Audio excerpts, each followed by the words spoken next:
Upper East Side apartment, sipping green juice and wearing my grandmother's pearl necklace. The family group chat lit up and my son Alexander's message appeared like a knife to the chest.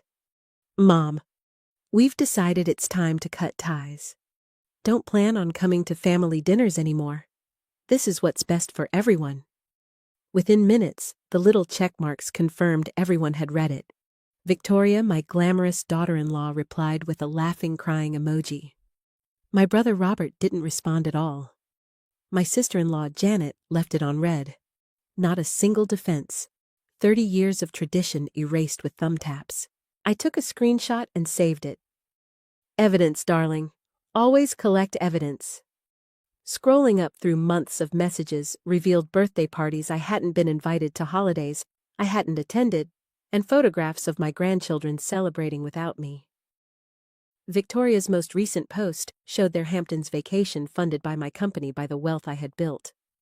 Their designer swimsuits and champagne toasts were all courtesy of Wilson Enterprises, the empire I'd spent my life creating. Alexander's salary, the house they lived in, the vacations they flaunted, all of it had come from me. I set my phone down and walked to the kitchen window. 67 floors below New York pulsed with ambition, people building empires, striking deals, and destroying enemies before lunch. Today, I would join them. On my counter sat an old friend, my landline phone. For 3 years I had collected evidence, memorized one number, and waited for the day I'd need it. That day had arrived. I dialed. 2 rings, then an answer. Margaret Wilson, I said. It's time we had that conversation. A rich laugh spilled through the receiver. I was wondering when you'd call. An hour later, Eleanor Hartwell stepped into my apartment. She looked every inch the Predator Armani suit Louboutin heels, and a smile sharp enough to cut glass. She kissed both my cheeks and said, "Revenge suits you." I poured champagne and spread my contracts across the coffee table. My shares in Wilson Enterprises, 49.8%, lay before her like weapons on a battlefield. Alexander thinks cutting me out means freedom, I told her. Instead, it means education. He is about to learn what consequences look like. From a thick manila folder, I laid out bank statements, vendor contracts, and photographs. Alexander's forged records, his offshore accounts, the bonuses he had granted himself, while employees lost jobs, and Victoria's foundation expenses that funded handbags, vacations, and dinners costing more than most families earned in a month. Eleanor's eyes glittered as she flipped through page after page. This isn't just theft. This is felony-level embezzlement, fraud, tax evasion. It's a checklist of criminal activity. My phone buzzed with yet another call from Alexander. I declined. He called again, then again. How delicious. 24 hours ago, I was dead weight. Now, I was suddenly indispensable. I typed into the group chat message received loud and clear. Enjoy your last family dinner. Then I left the group. Some bridges you burn. Others you blow up with dynamite and watch the pieces fall into the river. Today, I felt explosive. The family meltdown came swiftly. Alexander called 17 times, followed by frantic texts. Mom, what did you mean by last dinner? Answer your phone. This isn't funny anymore. Victoria's panicked messages followed. Are you happy I'm having a panic attack? I sipped champagne, savoring the irony. The woman who had erased me from photographs now begged for calm. My doorman buzzed. Mrs. Wilson, your guest has arrived. I led Eleanor into my living room. She studied the contracts and said, "These clauses give me power to audit, restructure, and remove anyone guilty of irregularities." I nodded. Alexander wanted me gone. Instead, I'm installing someone who doesn't hesitate to cut throats when needed. We clinked glasses. To justice, Eleanor said. Spectacular justice, I replied. That night, I received a call from the only family member who mattered, my grandson, Luke. 19 years old, sharp and honest to his core. His voice trembled. Grandma, Dad says you're trying to destroy everything out of spite. But I don't believe him. You don't act out of spite, you do things because they're right. My heart softened. He remembered the day he broke his arm as a child when I stayed 3 nights at his bedside while his parents partied elsewhere. He knew the truth, and he trusted me. I explained what Alexander and Victoria had done, embezzling millions, gutting pension funds, raiding charitable accounts. Luke was horrified, but understood instantly. So when you sold your shares, he whispered, you gave power to someone who can cut them out. Exactly, darling, I said. Your father wanted to cut ties. I'm simply showing him how sharp scissors can be. Eleanor's audit began the very next morning, and Alexander's panic rippled through my phone in a storm of missed calls. 63 calls to be exact. I counted them while sitting at a nail salon watching my manicure turn victory red. Should I answer? My technician asked. Oh no, darling, I said with a smile. Let it buzz. Batteries die eventually. By noon, Eleanor had texted me updates that made me laugh out loud. Alexander tried to justify his offshore accounts as strategic tax planning. Victoria claimed her $50,000 handbag was a necessary foundation expense. Their excuses were so absurd they would have embarrassed amateurs, yet they repeated them with straight faces. Meanwhile, Luke became my quiet accomplice. During his lunch break at Columbia, he whispered that his professors were already using Wilson Enterprises as a case study. Even better, he admitted he'd been documenting his parents' reckless spending for months for a class project. Within 20 minutes, he'd emailed me copies of Alexander's credit card statements, wine collections listed as office supplies, luxury vacations charged to the company card, endless client entertainment that was nothing more than private indulgence. I forwarded everything to Eleanor with the subject line dessert menu. Her response was instant. You've raised a delightfully ruthless grandson. That afternoon, Alexander finally reached me on the landline. His voice was taut, frantic. Mom, we need to talk. I held the phone delicately. You seemed quite certain about cutting ties yesterday? He stammered excuses, claiming Victoria was upset that the purchases were legitimate, that we could fix everything if I'd just help. I laughed so hard, I nearly dropped the receiver. Alexander, sweetheart, in what universe is a Hermes handbag, a business expense, delivering aid to fashion-starved regions? He fell silent. His desperation only deepened. Mom, please, we can pay back whatever we took. Just tell me what you want. I glanced at my fresh manicure, admired the shine, and said, Nothing you're capable of giving. Then I hung up. The next day, Eleanor invited me to a boardroom showdown. Alexander had decided to stage a coup against her authority. I arrived in my navy Chanel suit, pearls gleaming, and took my seat like a queen at a coronation. Alexander opened with trembling bravado. This audit is harassment. Eleanor is overstepping her rights as a minority shareholder. Eleanor corrected him smoothly. Majority shareholder. I now own 51% thanks to shares purchased from your uncle and aunt. They were eager to sell once they learned about the federal investigation. The color drained from Alexander's face. Board members shifted uneasily as Eleanor laid out receipts, forged contracts, and bank transfers that told the story of his greed in excruciating detail. One director asked pointedly, a $60,000 watch, a business expense? Eleanor added with surgical precision, charged to the Children's Cancer Foundation account. Gasps rippled through the room. I rose slowly, letting my presence settle over the board like a final verdict. Alexander, do you remember what I taught you when you were 7? You stole cookies and blamed the housekeeper and a woman supporting 3 children, lost her job because of your lie. I forced you to confess and repay her. Do you recall the lesson? His voice cracked. Actions have consequences. I nodded. Exactly. Today you remember.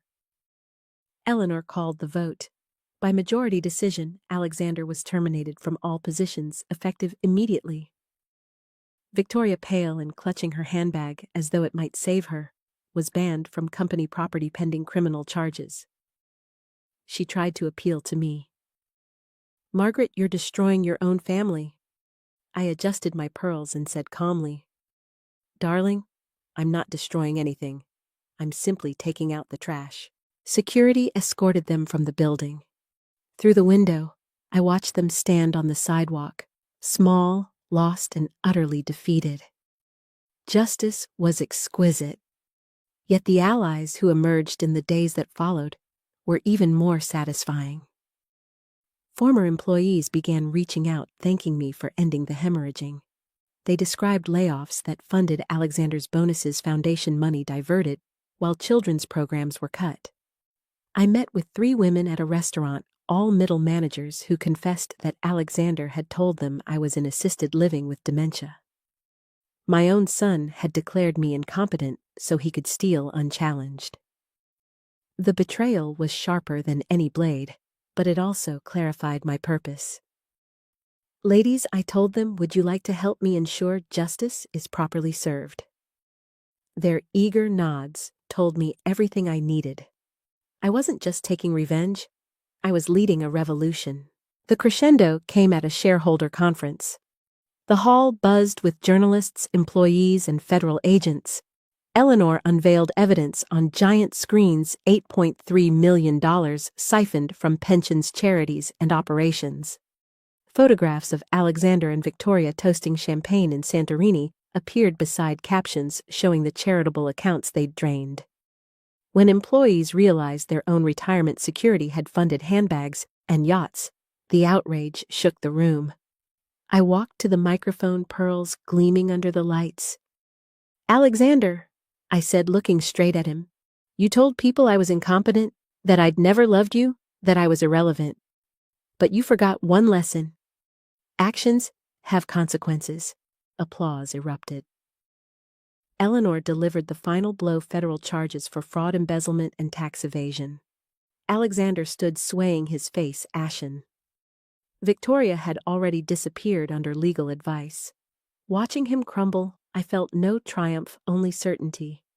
Justice wasn't cruel, it was precise. In the days that followed the shareholder conference, Alexander and Victoria scrambled for survival like cornered animals. Their lawyers tried a laughable tactic, filing a lawsuit against me for elder manipulation, claiming I was too mentally diminished to have legally sold my shares. The irony nearly choked me. These were the same people who had told employees I had dementia to justify stealing pension funds. Now they claimed I was simultaneously incompetent and yet dangerously cunning enough to orchestrate a takeover. It was pathetic. I decided to meet their absurdity with public spectacle. 2 hours later, I stood before a wall of cameras at a press conference wearing my sharpest Armani suit and my grandmother's pearls. I held up a thick manila folder. "These," I announced, "are the financial records I personally compiled over 3 years documenting systematic theft from Wilson Enterprises. Bank statements, recorded conversations, forged contracts collected by me with my allegedly diminished mental capacity." Laughter rippled through the press corps. I went on. "My son and his wife diverted millions from employee pensions, charitable foundations, and operating funds. When caught, they didn't apologize. Instead, they hired lawyers to question my mental fitness. If this is dementia, ladies and gentlemen, I'd hate to see what they consider sharp thinking." Reporters fired questions. "Mrs. Wilson, are you not concerned about family loyalty?" one asked. I let my gaze sweep across the room. Loyalty does not mean tolerating theft. It means protecting those who depend on you, from employees to charities to stakeholders. Sometimes the most loving act is holding people accountable for their choices. Applause broke out, unusual for a press conference, but utterly fitting. Within days, public opinion shifted. News outlets celebrated me as a matriarch who had exposed corruption at personal cost. The Wall Street Journal splashed "Business Matriarch Takes Down Corrupt Dynasty" across its front page. Harvard Business School called requesting to use my case as a study in corporate governance. And on Twitter, I trended worldwide under Mouse Matriarch Justice. Eleanor purred with delight when she called. "Margaret, you're a star." Victoria's defense just collapsed under its own contradictions. Meanwhile, Eleanor's audits uncovered deeper horrors. Alexander had been siphoning nearly $3 million from employee pensions over 3 years, funneling it into offshore accounts to fund home renovations and vacations. That revelation lit a fire inside me. Stealing from me was betrayal, but stealing from hardworking employees who had built our company was unforgivable. I told Eleanor, every penny goes back. I don't care what it costs. She assured me it was already underway. As momentum built, allies came out of the woodwork. Former employees wrongfully terminated under Alexander's reign eagerly rejoined under Eleanor's restructuring. They told me he had painted me as senile, out of touch, incapable of understanding modern business. Yet here I was, leading the very charge that restored the company's integrity. At a luncheon I hosted for some of them, one woman asked me quietly, "Why are you helping us after what your son did?" I smiled and answered, "Because you didn't fail me. You were undermined by someone you trusted. And because no one steals from my people and gets away with it." The FBI soon stepped in, calling my evidence a prosecutor's dream. Federal indictments were filed. Alexander and Victoria faced charges of fraud, embezzlement, and tax evasion. Victoria's panic became public. Paparazzi captured her leaving her lawyer's office in tears. Alexander, meanwhile, appeared pale and shrunken, avoiding cameras as if they might burn him alive. For once, he wasn't the golden boy. He was a disgraced thief awaiting trial. Luke continued to be my anchor. Over coffee one morning, he grinned. "Grandma, my professors are using you as a case study in class. Students are calling you the definition of corporate courage." His pride filled me with something sweeter than victory validation. He had seen through his parents' lies from the beginning, and now the world was seeing what he already knew. When he confessed that he'd been secretly documenting their spending for months, I laughed. "Luke Wilson, you beautiful, devious child. You're your grandmother's grandson." The culmination came when Eleanor convened another emergency meeting, this time to finalize leadership restructuring. I walked into the boardroom wearing pearls and a bespoke suit, every inch the woman Alexander had once dismissed. But this time, I took the chairman's seat. The applause from the board was spontaneous, unforced. Eleanor reported improvements morale at record highs, charitable programs restored, and new clients flocking to our doors, eager to work with a company whose reputation now glittered with integrity. I looked around the table and said, "This company will never again be held hostage by people who mistake theft for strategy. We build value through integrity. We lead through example." The standing ovation that followed was something Alexander had never once earned. The months that followed were a transformation not just for Wilson Enterprises, but for me personally. Under Eleanor's ruthless yet principled leadership, the company soared. Employee morale reached a 5-year high, charitable foundations became efficient again, and new clients who had once shunned us now lined up to do business. Harvard requested me to speak about governance reform, while Forbes wanted me on their cover. The Wall Street Journal declared our turnaround a masterclass in stakeholder capitalism. At the National Business Ethics Conference, Wilson Enterprises received the Corporate Integrity Award. I walked across the stage at Lincoln Center in an Armani gown, pearls glinting beneath the spotlights, to accept the honor before an audience of leaders, skeptics, and journalists. Applause thundered as the presenter announced, "For demonstrating that ethical business practices drive both moral and financial success, the award goes to Wilson Enterprises under the leadership of Chairman Margaret Wilson." I lifted the crystal trophy high, letting it fracture the light like proof that darkness could always be broken. In the front row, Luke beamed with pride. Eleanor filmed on her phone, and reporters scribbled furiously. During my speech, I said simply, 7 months ago, I discovered that my own family had been stealing from our company, our employees, and our charities. Today, every stolen dollar has been recovered and returned to its rightful purpose. Integrity is not just the right choice, it is the profitable choice. The standing ovation lasted 3 minutes. For me, it wasn't just recognition, it was peace. I was no longer the dismissed mother, the overlooked matriarch. I was proof that patience and courage could rewrite legacies. Outside the limelight, I turned my attention to something more meaningful. The Wilson Foundation began funding scholarships for underprivileged students paid for, with money Alexander and Victoria had once stolen. 50 brilliant young women received full tuition and mentorship, each one a living contradiction to Victoria's handbags and champagne. Watching them pursue education filled me with pride that surpassed any award. I was building a future from ashes, something more enduring than revenge. Eleanor approached me with another idea. Family businesses everywhere are calling, asking for the Margaret Wilson treatment. Shall we formalize a consulting partnership? At 67, I discovered a new calling: corporate exorcism. Why waste a talent for rooting out corruption? Together, we began advising other families torn apart by greed, showing them that transparency was not just survival, it was salvation. One morning on my terrace, sipping tea while Central Park bloomed below, Eleanor called, laughing. "Margaret, you won't believe it. Alexander's working at a consulting firm as a junior analyst. And Victoria? She divorced him and moved to Los Angeles to become a lifestyle influencer under a false name." I felt something unexpected, not triumph, not anger, but indifference. They had shrunk into footnotes in a story that no longer belonged to them.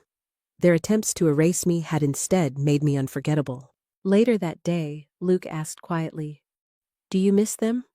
I set down my teacup and looked at him, the grandson who had never wavered. I miss who I thought they were, but I don't miss the reality of who they became. His hand tightened on mine, and I knew that in him the true Wilson legacy lived on: integrity, courage, and resilience.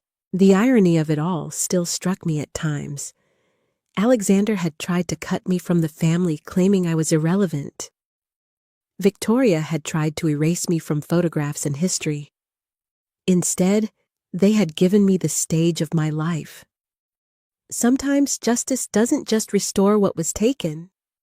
Sometimes it gives you something better than what you lost. As I look back now, I understand that the greatest revenge is not destroying your enemies. It's becoming so powerful that their opinions no longer matter. Their actions no longer wound you, and their absence feels like freedom rather than loss. The real victory wasn't Alexander's downfall. It was becoming the woman I was always meant to be, stronger and more unshakable than ever. If my story teaches anything, it's this: never let betrayal define you.